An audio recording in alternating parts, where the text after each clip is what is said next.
several occasions, and every time I have the same feeling that this is America and we're on the right track. And I see the young children with flags, and I see people around.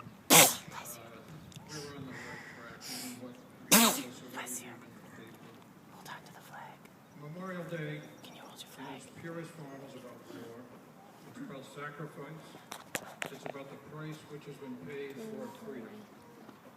While war is laden with grief and agony, our anguish is tempered by our unswerving commitment to our ideals and to our beliefs. It is tempered by the love we have for our country and our willingness to protect it at all costs. It is tempered by our knowledge that our loved ones did not die in vain, and that our nation has committed itself to the just cause that all men are created equal and all men enjoy the right to life, liberty, and the pursuit of happiness. On this Memorial Day, we again consecrate the lives of our fallen heroes, and we come to decorate their graves. We come to celebrate the lives of those who have died in battle and can speak no more. Memorial Day is a special day when families and friends travel far and wide to visit a grave, plant a flower, and say a prayer. It is a day when we take a moment to reflect upon the pain and sorrows of our nation's losses. Yet it is a day to open up our hearts for healing. And it is a day when we join with one another to reflect upon our blessings, and a day to honor those who made it possible.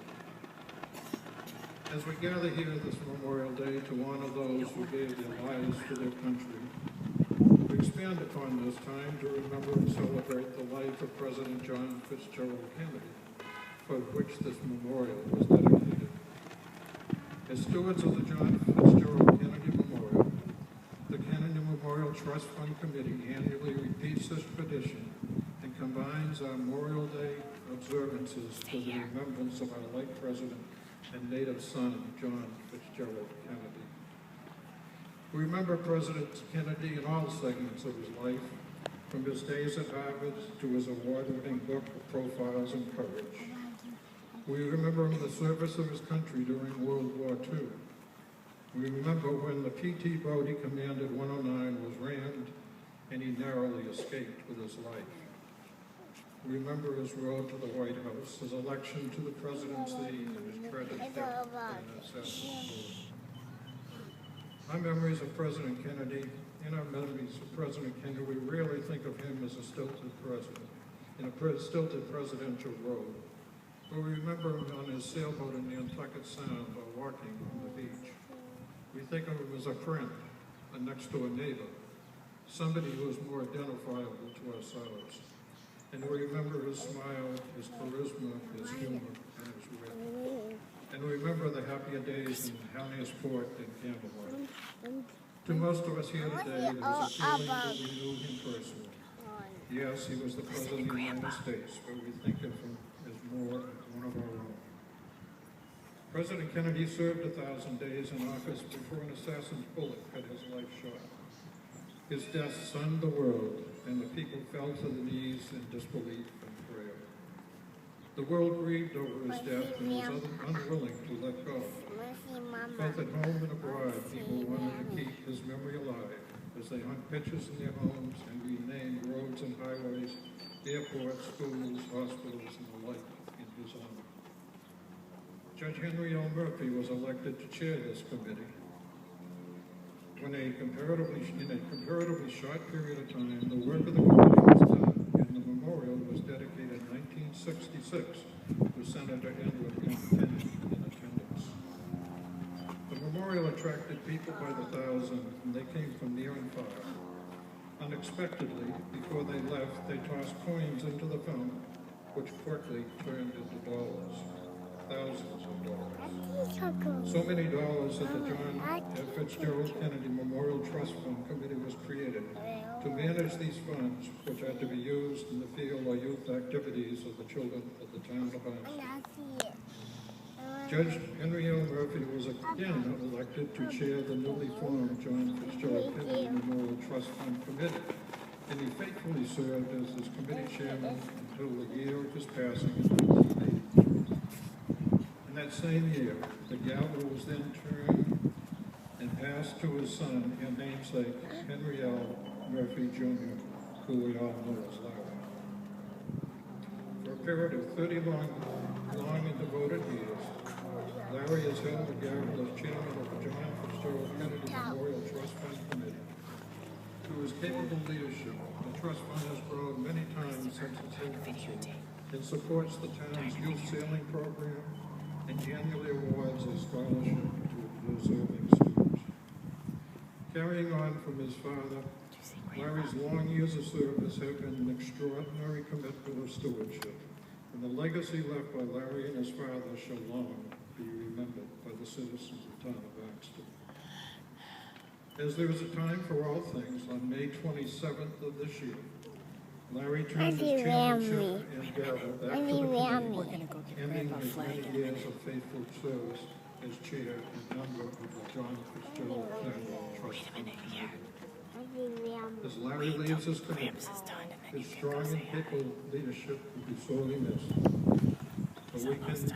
But he can leave with the assurance that the legacy and stewardship left behind and by he and his father will be carried on by the faithful and committed members of this committee. Larry, we thank you for the service that you have performed to citizens of the town of Axton.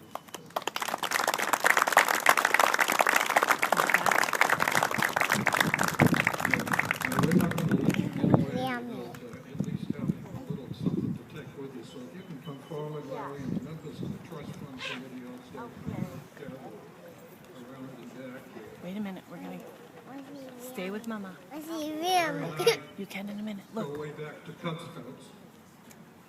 And we're in the same class in high school. I'm gonna go see Grandpa. He went on to be a distinguished lawyer and has led a very distinguished life in non-profits. And his strong arm and leadership has been felt in many different ways. Representing him, a plaque put on this wall, and I want to read it if you give it to me. And it says, in recognition of Henry L. Murphy Jr., who faithfully and concurrently served as chairman of the John Fitzgerald Kennedy Memorial Trust Fund Committee from 1983 until he elected to retire this honorable position on May 27, 2013.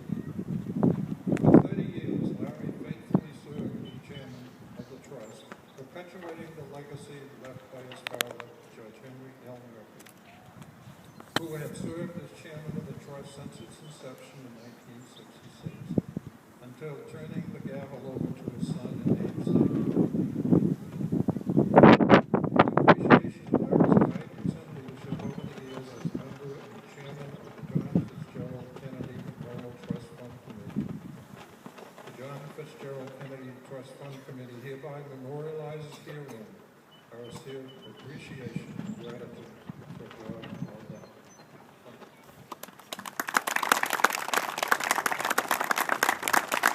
Take that.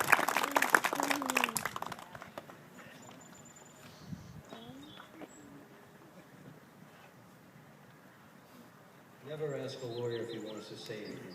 I'm going to keep it very brief. I have been very fortunate,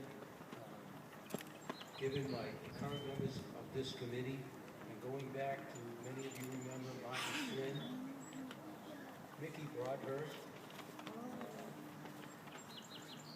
Billy Friel. This is back in the early 80s when my father died, and they were kind enough to allow me to become chairman of this committee.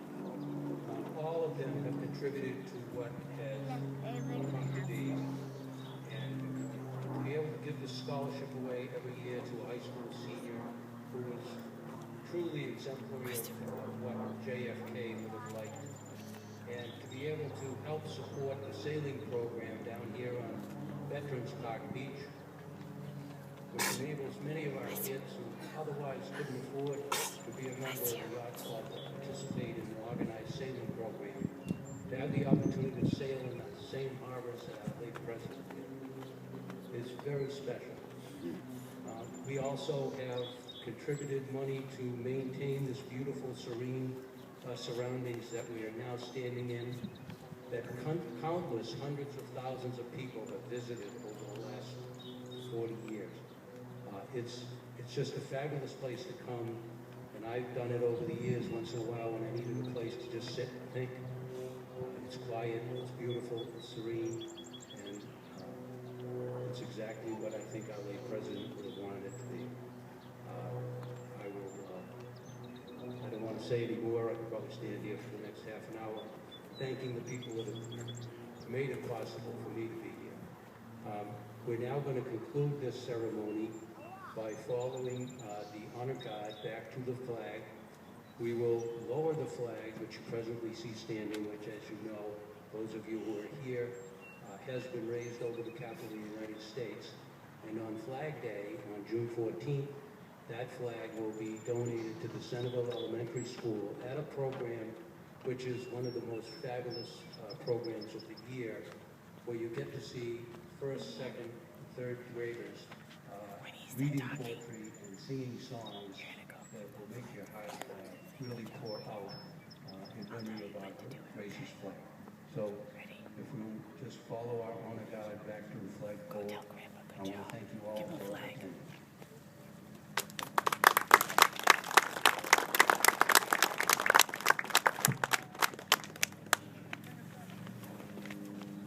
Did you say good job?